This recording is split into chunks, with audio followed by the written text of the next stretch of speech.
Lord, help us to see you more clearly, to love you more dearly, to follow you more nearly, day by day. Amen. Please be seated.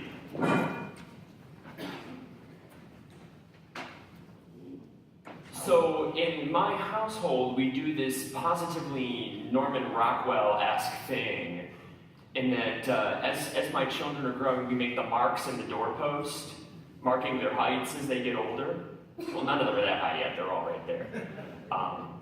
But I'll tell you, there's no small amount of glee that my son has that he could see the mark from when he was 2 to when he was 3 to when he was 4.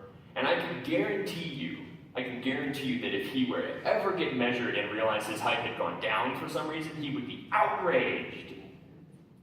So it strikes me that at his very young age, he is already built to measure himself. He measures himself all the time, and it strikes me that as human beings, this is what we do. We measure ourselves. We measure the world around us and each other. We measure how tall we are, how old we are, how much money we make, the square footage of our houses. We measure ourselves by how fast we can run, how many pies we can eat in 60 seconds versus our neighbor next to us, what degrees we have in college, how many gold medals our country gets in the Olympics versus another. We are people who measure. And there's a good side to that. There's a positive thing in that, and that measuring ourselves is how we improve. It's how we grow.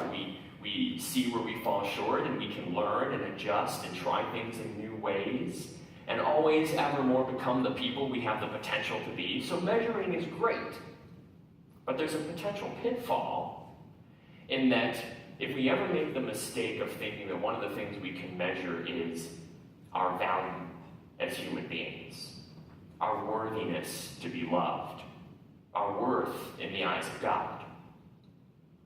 That directly relates to our gospel reading for today when many of us, most of the people that I have talked to anyway, immediately sympathize with the worker that worked more.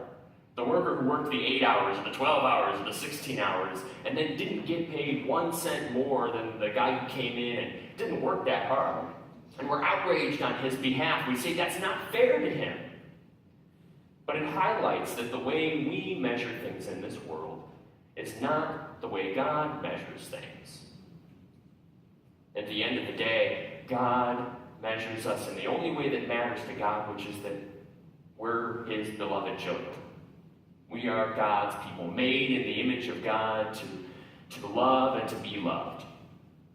And God's grace, therefore, has been freely given to each and every one of us. There's nothing we can do to buy it. There's nothing we need to do to earn it.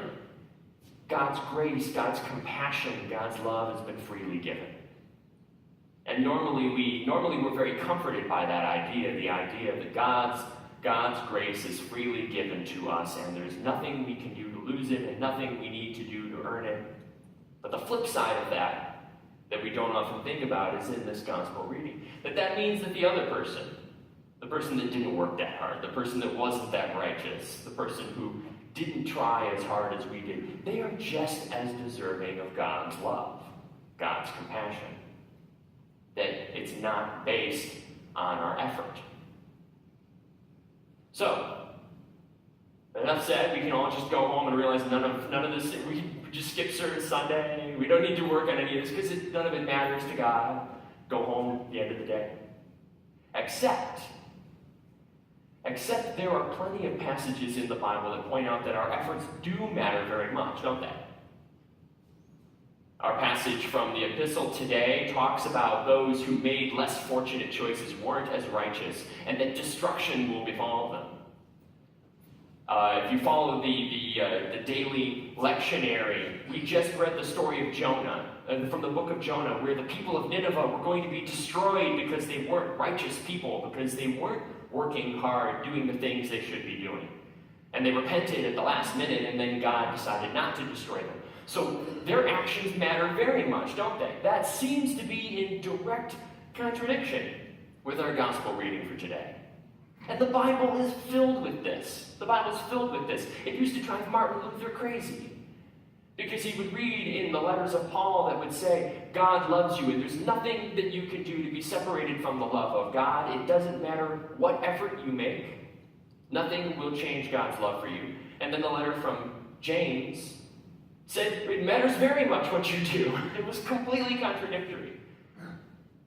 The book of Proverbs, some of the most wonderful wisdom we have from the ancient world, telling us how the choices that we make in our life matter very much.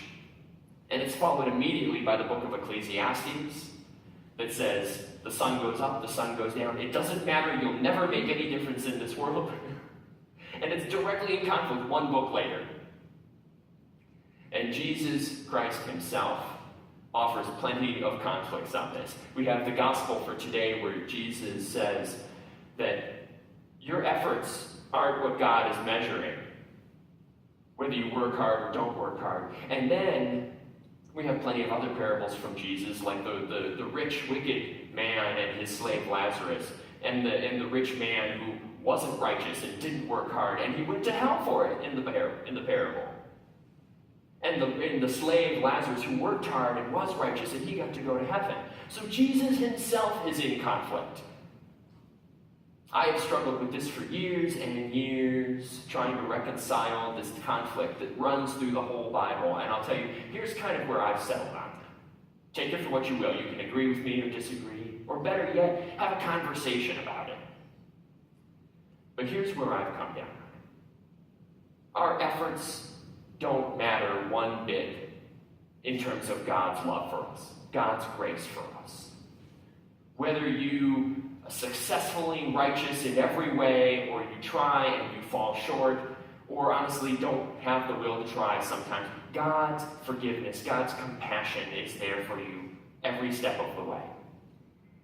You are the people of God, made in the image of God to love and to be loved. And that's all that matters to God. Now, our efforts, however, do matter very much because of that same reason. We are the people of God, made to love and to be loved. So if you don't try that hard, aren't that righteous, don't serve when you have the opportunity to serve, God won't love you any less, but you're not living into that thing you were made to be. God made you to love and to be loved, and so you are perfectly covered by God, even if you don't. But you're not really complete. The reason we go and we strive to be righteous and we do our best to serve, the reason why we do things like this Service Sunday where we go out and we help people in the name of the Lord because they are children of God too, isn't because we're trying to buy God's love. But it's because it really helps us be more completely the people we are made to be.